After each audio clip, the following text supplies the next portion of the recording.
اعوذ باللہ من الشیطان اللعین الرجیم بسم اللہ الرحمن الرحیم الحمدللہ رب العالمین والصلاة والسلام علی اشرف الانبیاء والمرسلین اما بعد فقد قال رسول اللہ صلی اللہ علیہ وآلہ وسلم طلب علم فریضہ علی کل مسلم و مسلمہ۔ اعزائے گرامی قدر، پیغمبر اکرم صلی اللہ علیہ وآلہ وسلم کی باتیں لے کر آپ کی خدمت میں حاضر ہوئے ہیں۔ آج جس حدیث کو آپ کی خدمت میں پیش کر رہے ہیں اس میں آپ صلی اللہ علیہ وآلہ وسلم فرماتے ہیں کہ علم حاصل کرنا ہر مسلمان مرد اور عورت پر واجب ہے۔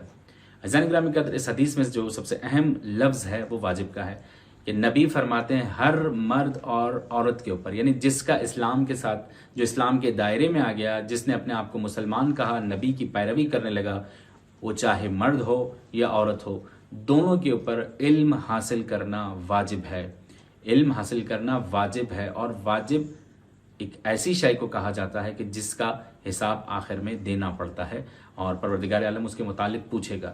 عزیزان گرامی قدر، یہاں پر صرف ایک نقطے کی طرف اشارہ کر دوں کہ علم حاصل کرنا مرد و عورت کے اوپر واجب ہے۔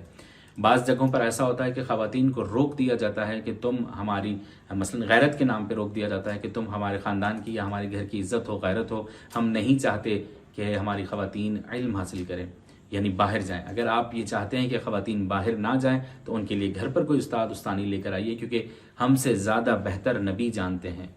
اسی لیے نبی نے فرمایا کہ علم حاصل کرنا واجب ہے، فریضہ ہے۔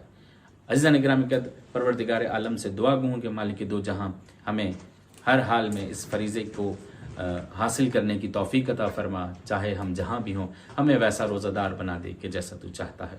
السلام علیکم ورحمۃ اللہ وبرکاتہ۔